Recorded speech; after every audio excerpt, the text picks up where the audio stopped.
My 49 female daughter, Katie, nearly adult, was graduating high school this spring and was just accepted to her first college last week. I share Katie with her father, my ex-husband, Will, 52, but I've been married to my husband, Brian, 49, for about 6 years. Brian has a son, Nick, teen, a junior at the same school as Katie. Brian has full custody of Nick, while I share custody of Katie. Will and I divorced fairly amicably when Katie was young and have grown into strong co-parents.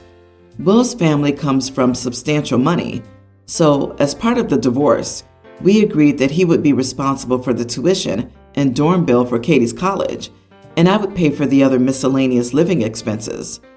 I've saved enough to pay for these expenses, but I know that if something were to happen to my savings, Will or his family would be able to foot the entire bill for Katie's living expenses without any changes to his lifestyle. Will and I decided to sit Katie down and show her the whole picture of what college cost and what we will pay for. Brian thought it would be a good idea to have a similar conversation with Nick, even though he's only a junior.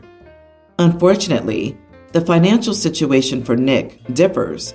Since his mom is not in the picture, it has been on Brian to save for Nick's college. Brian was able to save, and I've also contributed a bit. He has about enough saved for a full associate's degree or half of a bachelor's degree at an in-state public school without living expenses. We didn't openly discuss the specifics of the different finances with each child, but broadly said they had different opportunities due to situations outside of their control.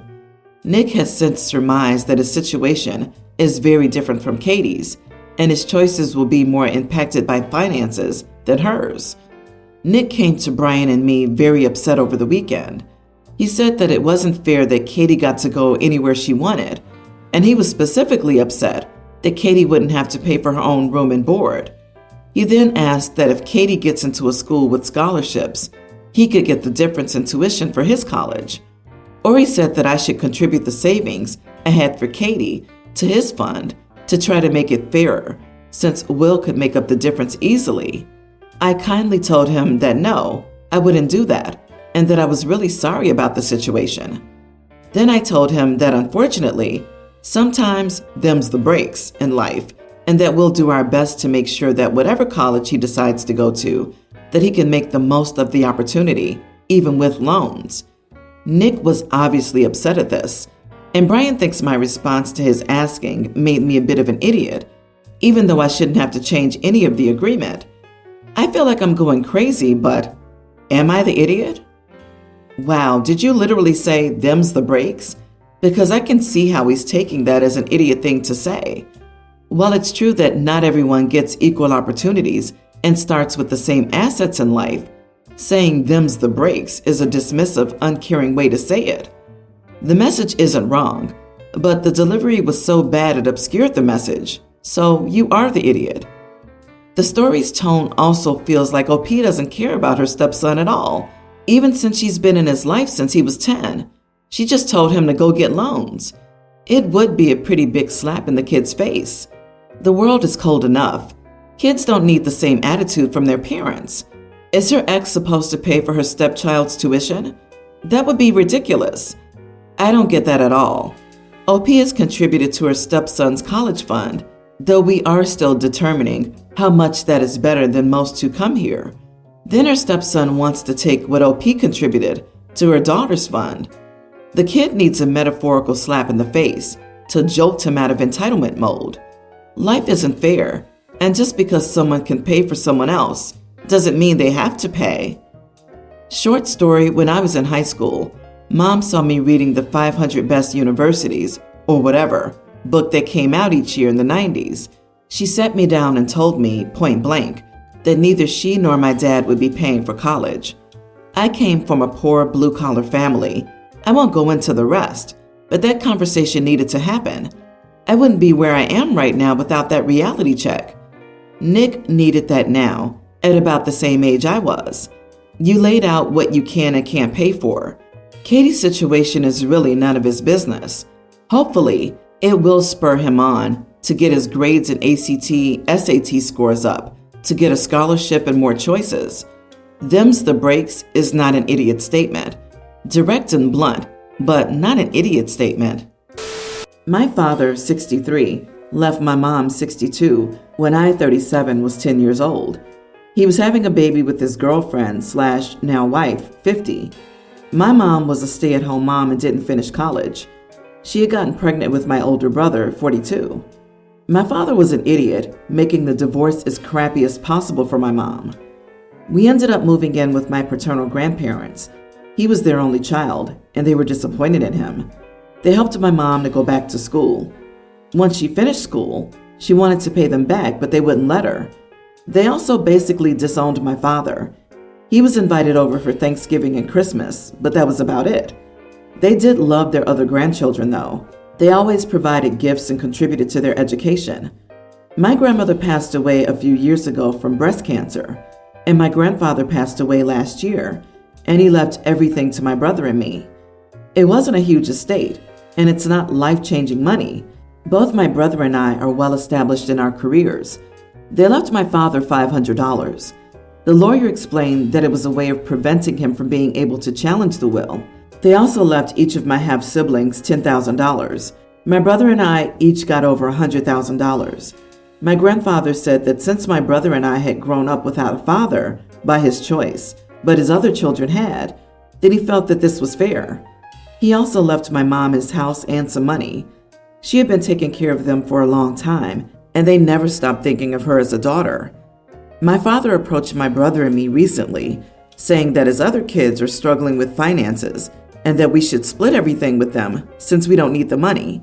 He also tried to get my mom to renounce her inheritance. She laughed in his face and asked for all the child support he owed. I get that it's not my half-siblings' fault, but they had a dad to take care of them growing up, and we didn't. So neither my brother nor I agreed to share. Now my father, his wife, and all my half-siblings are calling us idiots for being so greedy and not helping them through the hard times they're going through. Am I the idiot? Not the idiot. You know that your deadbeat father isn't going to leave you and your brother anything when he dies. Your grandmother and grandfather loved you and wanted to help you guys, and I'm glad your mom had their support. They sound like wonderful people. OP, I would block all of those awful people. Or if you have a relationship with your half-siblings, text them in a group chat. We are no longer going to discuss our inheritance. You need to drop this topic. You won't get us to change our minds, but it will forever ruin our relationship. If they keep at it, then block them on everything. You don't owe your half-siblings anything. Your grandparents are trying to do right by you after failing to raise a son that would. A 36-year-old idiot had an affair with a 23-year-old, who I'm sure he knew was married, and knocked her up. He made your family's life miserable, didn't pay child support, and was such an idiot that his parents basically disowned him.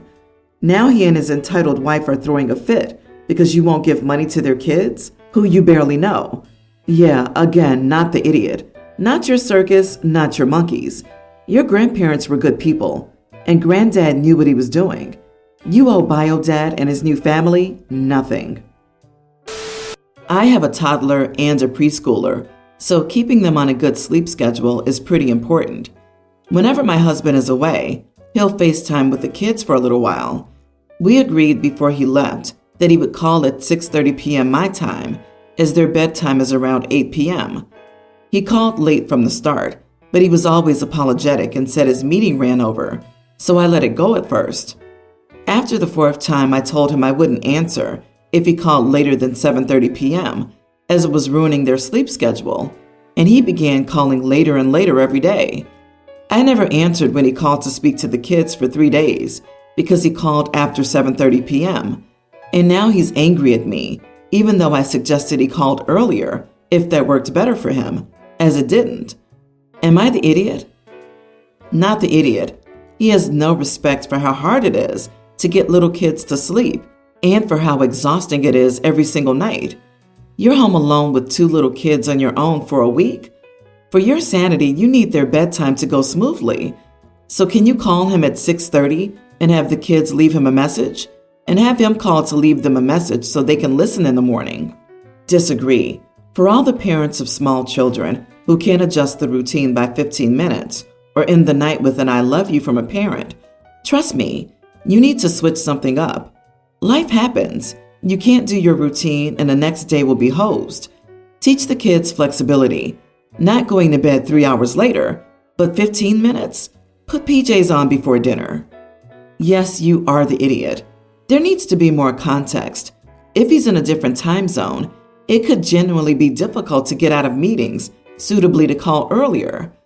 Obviously, if they're asleep, I'm not going to wake them up, but I can only imagine how upset my wife would be if I told her she couldn't speak to the kids while still awake when she has to work late. Life just doesn't follow rules. You have to work and be flexible to see what will work. You can be rigid if you want, but the only result will be an angry husband, angry you, and kids that don't speak to their dad when away. I don't see a winner in that situation. And yes, I have 3 young kids. Both of us work full-time and life is super busy. My 25 male, wife 23, and I have had a tradition every Christmas where we would bake Christmas cookies and frost them without friends. We'd then give the cookies to the friends, families, and helpers. Every year, my wife would take on the bulk of the baking duties, insisting that only she knew how to bake them right, and only letting whoever's helping frost them. She always insisted on doing all the baking because the frosting was the fun part and the only thing people wanted to do. Usually this frosting and baking marathon would last until the wee hours of the morning and start around noon. Well, this year, for reasons that aren't relevant to this post today, she wouldn't be available on the day we normally do all of this. She was sad that we wouldn't be able to do our cookie tradition. I said that I was more than capable of baking the cookies. She seemed to think I was joking and could never do it myself. Well, I said I'd try, and she wished me a sarcastic good luck. Well, in the run-up to the days of baking and frosting, I started running drills to optimize production, enter testing and tragic mistake montage. I started rearranging the house in various configurations, running tests on the dough we were using to see how long it would take to bake, and making appropriate changes while running it by taste testers, substituting ingredients for quicker bake time while preserving taste, making the cookies as thin as possible without compromising frosting ratio, canvas space for creativity, and/or comprising structural integrity, etc. Come the day of baking, I have everything down to a science. As friends and family come in, I give them the rundown. After a couple of hours, most kinks are worked out, and cookies are flowing out at a breakneck pace. Eventually, we start running out of material, something that never happened under my wife's aegis. We start running to the store for the necessary raw materials to fuel our mighty cookie forges.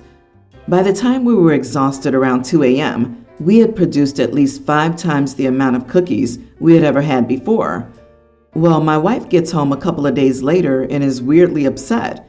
She insisted the cookies tasted weird, that we spent too much money, and that I was actively trying to make her look bad by making so much more than her. In truth, I ran blind tests to see if anyone could differentiate between the old recipe and mine, and no one could. I also only spent 40% more than years previous as I slotted in some cheaper ingredients and bought some stuff in bulk. And I had absolutely zero intention of upstaging her. I simply had the goal of maximizing cookie production. She says that even if I didn't do it on purpose, I should have thought about how it made her look to run circles around her and embarrass her. And she actually called me an idiot.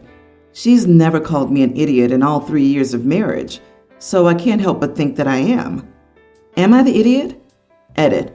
I'm also working on getting a degree in electrical engineering. I have pretty intense ADHD, and I cook pretty often. Never really baked, though. You are the idiot. So why did you deliberately try to make way more cookies than your wife and run blind taste tests to prove your point? Because if you just tried to help and did a good job and she was annoyed, I'd blame her. But you're bragging in this story about how you did a much better job with science and rigor, and there's no obvious explanation for why you were trying to outshine her. If this was her thing, and your goal was to prove you could do it better, then you do come across as the idiot. I noticed she said they tasted bad, you spent too much, you deliberately tried to make her look bad, and you only defended the first 2 points. I love how everyone just piles on this guy and completely ignores the belittling, abusive comments by his wife before the event even happened. If a man said those things to his wife about something, everyone would be in here calling for divorce and therapy. But instead, everyone's jumping on the way to ruin a tradition for her bandwagon. OP, not the idiot. Someone talks down to you as if you're incapable and lesser than. Damn right you should prove them wrong by doing much more than. She also told him he's unable to make cookies and was bullying him for even thinking he could bake.